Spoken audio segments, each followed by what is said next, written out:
तो मधुबाला में मैं कई बार ऑडिशन देने गया, मेरे को वहाँ पे बोलते थे hello sir you are not fit, please try again later. मैंने कहा एक बार टीवी ऑन करो, मेरा एपिसोड चल रहा है। जब उसने मुझे टीवी पे देखा, आपके सीन काट दिए? सीन काट दी। मैंने बोला फिर मैं यार ये क्या करे, मैं इतनी दूर तो झूठ से 8 बोल का आया, मैं मेरे सीन तुमने काट दिए। मैंने 1000 एपिसोड करे, मैंने कभी आज तक रीटेक नहीं दिया।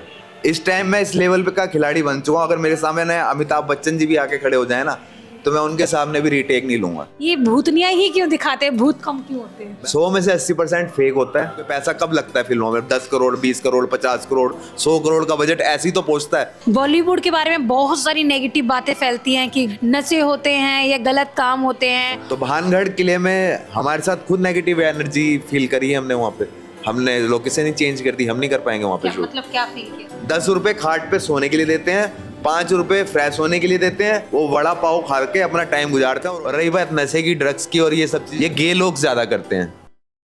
नमस्कार, मैं पूनम और आप देख रहे हैं झलको दिल्ली। फिल्में देखना किसको पसंद नहीं होगा। हॉरर फिल्म हो या फिर हॉरर सीरियल हो या कोई सावधान इंडिया जैसा कोई एपिसोड, सभी लोग बड़ी ही दिलचस्पी से देखते हैं और जानना भी चाहते हैं आखिर ये कैसे बनते हैं। ऐसे ही कलाकार से हम आपको रूबरू कराएंगे जिन्होंने फियर फाइल्स, महादेव और सावधान इंडिया अलग अलग सीरियल्स में काम किया और एक बखूबी नाम कमाया। आइए जुड़कर जानेंगे उनकी जर्नी क्या रही। सर, सबसे पहले तो ये जानना चाहेंगे आपका पूरा इंट्रो क्या है, किस तरीके से लोगों के बीच आपकी क्या पहचान बन पाई है? नमस्कार मैम, पहले तो मैं सबसे पहले झलको की टीम को नमस्कार कहना चाहता हूँ अपनी तरफ से और अपने बॉलीवुड की तरफ से।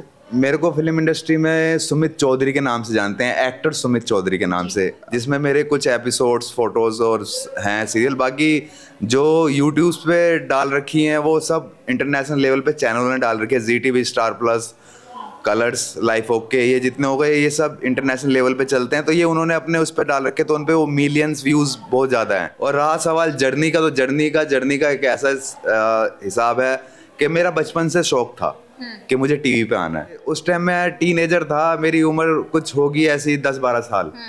तो मुझे इतनी नॉलेज नहीं थी, मैं पढ़ रहा था बट इतनी नॉलेज नहीं थी मेरी। मैं गवर्नमेंट स्कूल में से मैं पास आउट हूँ। मैं ये नहीं कहता कि मैं इतने में पढ़ा हूँ, प्राइवेट में पढ़ा हूँ। कहाँ तक पढ़ाई? मैंने BA किया है वैसे जयपुर से, बाकी 12th तक मैं दिल्ली में गवर्नमेंट स्कूल से पढ़ा हुआ हूँ। तो उसके बाद हुआ ऐसा कि मेरे घर में एक ब्लैक एंड वाइट टीवी हुआ करता था। तो मैं सोचता था कि यार इसके अंदर आना है। अब इसके अंदर आने के लिए तो इसके अंदर घुसना पड़ेगा।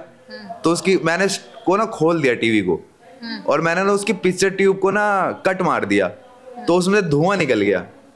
अब भाई मैं डर गया, मैंने शाम को उसको बंद कर दिया। बंद करने के बाद जब मेरे फादर आए, उन्होंने कहा भाई न्यूज़ चला दे, मेरे को टीवी देखना है। टीवी कैसे चलेगा, टीवी का तो काम ही खत्म हो गया। तो मैंने कहा पापा इसमें से धुआं निकल गया। कह रहे निकल गए तेरे इसमें से अमिताभ बच्चन, शाहरुख खान, सलमान खान निकल गए इसमें से। मैंने कहा पापा मेरे को तो ऐसे ही लगता था इसी के अंदर। पिटाई नहीं हुई आपकी? पिटाई नहीं, उन्होंने समझाया मेरे को कि अगर तुझे करना है तो एक नॉलेज होती है उसको गेन कर, एक प्रोफेशनल लाइन को पढ़ाई कर। उसका कौन सी क्लास की रही होगी बात थी मैम? ये 5th या 6th क्लास की बात थी, उस टाइम की बात थी। फिर उसके बाद मैं 3 साल FTI पुणे, जो इंस्टीट्यूट है, फिल्म इंस्टीट्यूट है पुणे, उसमें मैंने 3 साल अपना एडमिशन के लिए फॉर्म भरा, तो मैं रिजेक्ट कर दिया गया। उसके बाद उनके गवर्नमेंट टीचर हुआ करते थे उसी स्कूल के, मिस्टर रोशन तनेजा, उसमें भी मैं 3 बार रिजेक्ट हुआ, नहीं हो पाया मेरा सिलेक्शन। उसके बाद म्हाडा 4 बंगलो मुंबई में रोशन तनेजा स्कूल ऑफ एक्टिंग, उसमें मेरा एडमिशन हुआ 4 ईयर में। मतलब 3 साल खराब करने के बाद 4थे ईयर में मेरा वहाँ पे एडमिशन हुआ। 4 मंथ का कोर्स था मेरा। उसमें जो थे सिंगर थे शैलेंद्र सिंह, और बहुत बड़े बड़े एक्टर थे। डैनी डेंजोपा भी आया करते थे, नसरुद्दीन साहब भी आया करते थे वहाँ पे। बहुत सारे एक्टर जो उनसे जुड़े हुए हैं वो सब वहाँ पे आते थे, हमें एक मोटिवेशन देते थे हमें, कि बताते थे कि ऐसे करना है, ऐसे करना है, ऐसे करना है। करियर ये कहता है कि मैम उस टाइम मेरे बजट से बाहर था बॉम्बे जैसे शहर में रहना। तो उसके बाद मैंने विरार से स्ट्रगल करा, क्योंकि वहाँ पे अंधेरी में क्या था, अंधेरी में 2 लाख रुपए डिपॉजिट था और 50,000 रुपए रेंट था। किस चीज के 2 लाख डिपॉजिट? रूम के रहने का। अच्छा। रहने का, और रेंट था 50,000 रुपए, जो मैं नहीं दे सकता था। तो वहां से 75 किलोमीटर दूर एक विरार एक जगह पड़ती है, उसको आउटर बॉम्बे बोलते हैं। बॉम्बे बोलते ही नहीं, उसे गांव बोलते हैं। तो मैं 75 किलोमीटर दूर से रोज लोकल पकड़ के सुबह 6 बजे की लोकल पकड़ता था और 9:30 मैं क्लास अटेंड करने पहुंचता था रोशन तेना जी की। 4 मंथ मैंने यही किया। अगर 9:30 से 9:31 हो जाता था तो मुझे आउट कर देते थे क्लास से। वो मुझे नहीं कहते, क्योंकि वो जो बंदा टाइम की पंक्चुअलिटी नहीं रख सकता वो जिंदगी में कभी आगे नहीं बढ़ सकता। ये बात मैंने उनसे सीखी। वहाँ से कोर्स कंप्लीट हुआ, उसके बाद हम ऑडिशन 2-4 जगह मैं गया ऑडिशन देने, तो वहाँ मुझसे भी बड़े body builder, smart personality, Audi BMW वाले खड़े हैं। मैंने कहा यार मेरा कहाँ नंबर आ जाएगा, मैं तो कहीं भी शकल सूरत से एक्टर नहीं लगता। तो लेकिन मेरे फादर ने एक ही बात कही, अगर आपने किसी चीज़ को ठान लिया तो आप उसको पूरा करो, उस मकसद को पूरा करो। बस वो मेरे ध्यान में थी। तो मैंने स्ट्रगल अपना जारी रखा, मैं आता रहा। तो मुझे किसी के थ्रू, मेरे एक फ्रेंड है उनके थ्रू, मेरठ के हैं वो, सुशील कुमार नाम है उनका, मेरठ से हैं वो, उनके थ्रू मुझे महादेव मिला मुझे जूनियर, एज ए जूनियर। जिनके डायलॉग नहीं होते वो जूनियर आर्टिस्ट होते हैं, उनका पे कम होता है, लेकिन उसमें से निकलना वो आपके ऊपर है कि आपके अंदर कितना टैलेंट है, आप फुटेज कैसी दे रहे हो, आपके रिएक्शन क्या हैं। उसके बाद आपको वो चूज करते हैं कि हम इसमें से कौन सा बंदा सिलेक्ट करें, क्योंकि मौका तो वही देंगे ना। उस हिसाब से भाई मुझे मौका मिला, उस हिसाब से मेरे को मिला भाई बुद्ध देवता कैरेक्टर। उसके अंदर मेरे हुए 5,000 रुपये पर डे। उसके बाद जिस ऑफिस में मधुबाला के, मैं SKF प्रोडक्शन हाउस भी गया हूँ सलमान खान के, लेकिन वहाँ भी मुझे इतना रिस्पॉन्स नहीं मिला था। कई बार ऑडिशन देने गया, मेरे को वहाँ पे बोलते थे hello sir you are not fit, please try again later. अच्छा, ये कई बार सुना। आपके मुंह पे ऐसे बोल देते थे मेरे को कई बार ऐसा लगता था कि यार मैं छोड़ के बॉम्बे, यार मैं अपने फादर के साथ या तो पॉलिटिक्स ज्वाइन कर लेता हूँ या फिर अपना प्रॉपर्टी का काम कर लेता हूँ दिल्ली में। 2 ही ऑप्शन बचे थे मेरे सामने, लेकिन फिर भी मैंने हार नहीं मानी। उसके बाद जो हुआ है, जिस दिन मेरा पहला टेलीकास्ट हुआ महादेव का, मैं उसी दौरान उस बंदे से मिला जो मेरे को बोलता था प्लीज ट्राई अगेन लेटर। मैंने कहा एक बार टीवी ऑन करो, मेरा एपिसोड चल रहा है। जब उसने मुझे टीवी पे देखा तब उसने मुझे 3 महीने का एग्रीमेंट साइन किया। फिर मैं RK के साथ, जो विवेन दिसेना है, उनके साथ मैंने काम किया 3 महीने लगातार मधुबाला में। उनके साथ मेरा कॉन्ट्रैक्ट साइन हुआ। चांदीवली स्टूडियो में हमारी रोज की शिफ्टिंग रहती थी। उसके बाद फिर मेरी जर्नी स्टार्ट होने लग गई, फिर मुझे काम मिलने लग गया। फिर फियर फाइल, सावधान इंडिया, इंडिया अलर्ट, और उसके बाद मधुबाला, महादेव हो गया। उसके बाद फिर 3 फिल्में हो गई। उसके बाद मेरी एल्बम्स आई। तो ये बताइए सर, जैसे ये रोल करते थे, प्ले करते थे, तो कंफर्ट फील होता था कि मतलब यार सामने वाला एक्टर तो इतना सुंदर दिख रहा है, इतना अट्रैक्टिव है, बोलना उससे अच्छा आता है? मैम मेरे अंदर सिर्फ एक क्वालिटी है, आज तक का रिकॉर्ड है, सरस्वती मेरे मुंह पे बैठती है। मैं हमेशा हाथ जोड़ के एक बात बोलता हूँ, मैंने 1000 एपिसोड करे, मैंने कभी आज तक रीटेक नहीं दिया। सीधा ओनली 1 टेक शॉट, कहानी खत्म, मेकअप उतारा अपने वैनिटी रूम में। और दूसरी बात ये है, कुदरत ने मेरे साथ सपोर्ट किया। इस टाइम मैं इस लेवल पे का खिलाड़ी बन चुका हूँ। अगर मेरे सामने अमिताभ बच्चन जी भी आके खड़े हो जाए ना, तो मैं उनके सामने भी रीटेक नहीं लूंगा। इनका इतना कॉन्फिडेंस हाई हो जाता है ना मेरा उस टाइम पे, कि उस टाइम सिर्फ मैं राजा होता हूँ, उस रात का राजा मैं हूँ, क्योंकि उस दिन रात को मैं दिखूंगा पूरे वर्ल्ड में।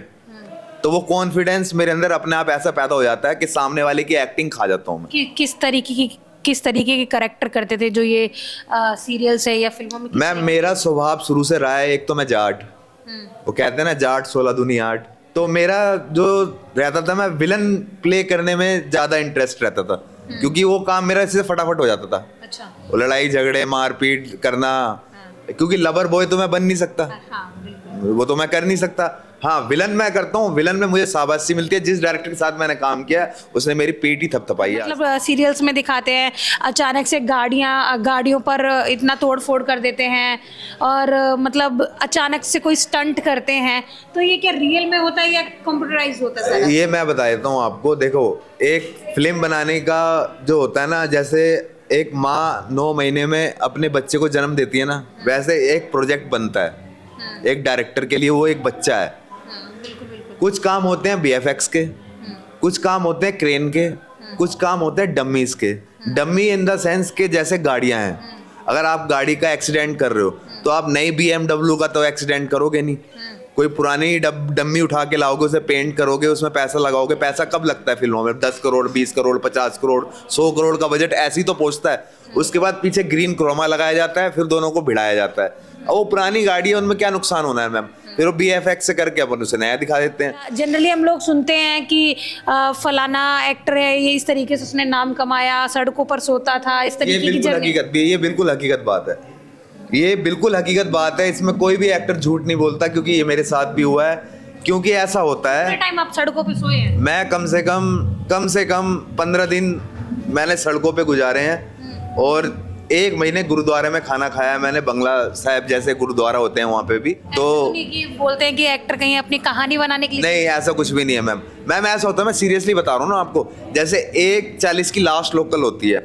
अब जैसे छोटे मोटे एक्टर होते हैं, छोटे मोटे कैरेक्टर होते हैं, जैसे मैं हूँ, तो उसके बाद 4:30 बजे ट्रेन स्टार्ट होती थी, 3:30 या 4 बजे सुबह में। हाँ, तो वो 2-3 घंटे बंदा क्या करेगा। और जहाँ मैं रहता हूँ, नायगांव या विरार रहता हूँ, वहाँ से अगर मैं टैक्सी ऑटो करके जाता हूँ तो कम से कम 1000 रुपये चार्ज करेंगे। तो मैंने कहा 2-3 घंटे यहीं सो जाता हूँ यार। तो ये ऐसे बंदा सोता है। और उसके बाद चलो, मैं तो थोड़ा बहुत सक्षम भी था घर से, जो मैंने रेंट पे फ्लैट भी ले लिया। नहीं तो कई लोग तो ऐसे होते हैं भैया जी, 10 रुपये खाट पे सोने के लिए देते हैं, 5 रुपये फ्रेश होने के लिए देते हैं, 10 रुपये नहाने के लिए देते हैं, और 100 रुपये में कपड़े रेंट पे खरीदते हैं, फिर ऑडिशन देने जाते हैं। उनका रोज का रूटीन ये होता है। और वड़ा पाव पे वो पूरी टाइम खाना नहीं खाते वो लोग, वो वड़ा पाव खा के अपना टाइम गुजारते हैं और ऑडिशन देते हैं ताकि हमारा नंबर आ जाए। ज्यादातर हम देखते हैं फियर फाइल्स में, ज्यादातर देखते हैं ये भूतनिया ही क्यों दिखाते हैं, भूत कम क्यों होते हैं? मैम एक्चुअली पता है क्या है, टीवी सीरियल जितने बनते हैं ना, सब लड़कियों के लिए बनते हैं, औरतों के लिए बनते हैं। अच्छा। क्योंकि उन्हीं के पास फ्री टाइम रहता है, क्योंकि मर्द तो पैसे कमाने में लगा रहता है ना। घर पे टाइम पास करने के लिए तो टीवी औरतें ही देखेंगी। अब कई सारी औरतें चुड़ैलों का भी रोल करती हैं घर में। कैसे? कहानी कहाँ से बनती है? अच्छा। कहानी, हम राइटर कहाँ से कहानी उठाएगा? कहानी तो वही दिखाएगा जो सही बात होती है। अब मान लो किसी के घर में कोई झगड़ा चल रहा है, किसी के घर में प्यार चल रहा है, किसी के घर में सास बहू का झगड़ा चल रहा है, किसी के घर में कुछ हो रहा है, तो उसमें थोड़े से दांत नकली लगा दिए, पाउडर लगा दिया, उसे भूतनी बना दिया, तो काम तो वो वैसे भी वही कर ही रही है ना, तो उसे हमने टीवी पे दिखा दिया। और वो कहानी लिखने के बाद तो जो होता है, जो मैंने कुछ फियर फाइल्स के एपिसोड्स देखे हैं, उसमें दिखाते हैं कि ये जो कहानी है बिल्कुल सत्य घटना पर आधारित है। देखिए मैम, 100 में से 80% फेक होता है, 20% जो कहानियां होती हैं वो होती हैं ओरिजिनल। कभी ऐसा हुआ हॉरर एपिसोड करते समय सच में कोई चुड़ैल भूतनी जैसी नेगेटिव एनर्जी आप लोगों पर हावी? मैम ऐसा है, देखिए भानगढ़ किले में हमारे साथ खुद नेगेटिव एनर्जी फील करी है हमने। वहाँ पे हमने लोकेशन ही चेंज कर दी, हम नहीं कर पाएंगे वहाँ पे शूट। मतलब क्या फील किया था? फील हमने यही करा कि हाँ, हमें डर लग रहा है कि हमें कोई ऐसा है कि वो कह रहा है कि यहाँ से निकल जाओ, नहीं तो तुम्हारे साथ दिक्कत आ जाएगी। कोई बीमार हो रहा है, कोई बुखार चढ़ रहा है, किसी को फीवर चढ़ रहा है, किसी को ठंड लग रही है। गर्मी के टाइम में ठंड किसे लगती है? मतलब ऐसी से एक्टिविटीज हो रही है वहाँ पे। तो ये सब चीजें होती हैं। मानने वालों के लिए सब कुछ है और ना मानने वालों के लिए कुछ भी नहीं है। मैम क्या नाम है सर? सबसे पहले ही जानना मैडम नाम तो मेरा दीपक है, पर वैसे मैंने अपना शॉर्ट नेम कर रखा है डी सांगवान। ऐसा भी हुआ कभी गाने चोरी हो जाते हैं आपके? मैडम चोरी तो के पर वो है ना, धोखाधड़ी की दुनिया है। वैसे 1-2 गाने दिए भी थे, मगर भाई कर ले। उसमें दिया एक भाई था, और तो बोला भाई तेरा गाना करवा दूंगा, तेरे सीन करवा दूंगा। गाना रिकॉर्ड भी करवा लिया। 10 दिन पीछे मैंने वो सॉन्ग देखा, उस भाई ने बताया सॉन्ग आ गया है, तो उसमें मेरे सीन नहीं थे। आपके सीन काट दिए? सीन काट दी। मैंने बोला फिर मैं कहा यार ये क्या करे, मैं इतनी दूर तो झूठ झाठ बोल के आया, मैं मेरे सीन तुमने काट दिए। तो सर जैसे इन्होंने बताया इनके गाने चोरी हो जाते हैं या इस तरीके के कहानियां चोरी हो जाती हैं, तो क्या आप रियल है ये फैक्ट लगता है आपको? मैम फैक्ट ये लगता है, मैं आपको बताऊं, कोई भी एक्टर ये नहीं चाहता कि कोई मेरे से आगे बढ़े। उसके अंदर सेल्फ ईगो होता है। वो ईगो को ना क्लैश नहीं करना चाहता, मतलब किसी और बंदे के साथ में। बॉलीवुड के बारे में बहुत सारी नेगेटिव बातें फैलती हैं कि गलत चीज़ें होती हैं, उसके अंदर नशे होते हैं या गलत काम होते हैं। कोई फिल्म प्रोड्यूस होती है तो उसके डायरेक्टर हीरोइन के साथ कुछ गलत गतिविधियां करते हैं, ये सच होता है? ऐसा है मैम, देखिए मैं आपको बात बता दूं, सीधी सीधी आपके चैनल के माध्यम से जनता को ये बात का पता चले। देखिए 50% हकीकत है और 50% फेक है। फेक ये है, अगर जो बंदा मजबूत है, घर से मजबूत है, हर चीज़ से मजबूत है, वो ये काम नहीं करेगा। वो डायरेक्ट लॉन्च होगा, पैसा लगाएगा, लॉन्च होगा। जो लड़कियां स्ट्रगल करने जाती हैं, घर से कमज़ोर हैं, वहाँ जाती हैं, पीजी में काम रहती हैं और कुछ अदर सोर्सेस से पैसा कमाती है, काम करती हैं, वो सब ये काम करती हैं। होता ही है, हकीकत बात है। उन्हें लाइन सही नहीं मिल पाती, उन्हें बंदे सही नहीं मिल पाते। जिनको बंदे सही नहीं मिल पाएंगे वो गलती लाइन में जाएंगे। और रही बात नशे की, ड्रग्स की और ये सब चीज़ें जो बातें आप कर रहे हो, होता है ये गे लोग ज़्यादा करते हैं। जो इंडस्ट्री में जितने भी गे हैं ना, वो करते हैं सब ज़्यादा काम ये। अच्छा, लड़कियों के साथ तो इस तरीके की गतिविधियां हो जाती हैं, मतलब फिजिकल हो जाते हैं, पर लड़कों के साथ किस तरह? मैम लड़के भी नहीं बचते, लड़की भी नहीं बचती? लड़के भी नहीं बचते। कुछ ऐसा गेज मैंने बोला ना, अच्छा अच्छा अच्छा। लड़के भी नहीं बचते, लेकिन हम उनमें से नहीं है। हमने अपना ट्रेंड अलग बनाया है, हम जाट हैं, हमने अपने हिसाब से काम किया है। और वो कहते हैं ना कि जाट अगर एक बार अड़ जाए किसी चीज़ पे तो फिर अड़ ही जाता है वो। हमने अपनी बातों से कह के काम करवाया है, मनवाया है उन बातों को। मतलब लोहे को भी मोड़ा है, हमने मोड़ा है। हम में इतनी पावर है, बस उस पावर को यूज़ किया हमने लोहे की कमजोरी क्या करता है, ये क्या करता है, क्या चीज़ क्या करके, ये क्या करके हमें कभी मैंने ज़िंदगी में ऑडिशन देके काम नहीं किया, डायरेक्ट काम किया। मतलब पब्लिक ऑडिशन देके इतनी लाइनों में लगी हुई हैं, इतनी लड़कियां लाइनों में लगी है, लड़के लगे लाइनों में लगे हुए हैं। मैंने कभी, सरस्वती माता की दुआ है, मैंने कभी आज तक ऑडिशन नहीं दिया। 2-3 बार गया था, उसके बाद कभी जिंदगी में नहीं गया। ये वीडियो आपको कैसी लगी हमें कमेंट सेक्शन में ज़रूर बताएं। क्या आप भी फिल्मों में जाना चाहते हैं, कोई टीवी पर देखना चाहते हैं, तो शायद आपका सपना यहाँ से ज़रूर पूरा हो सकता है।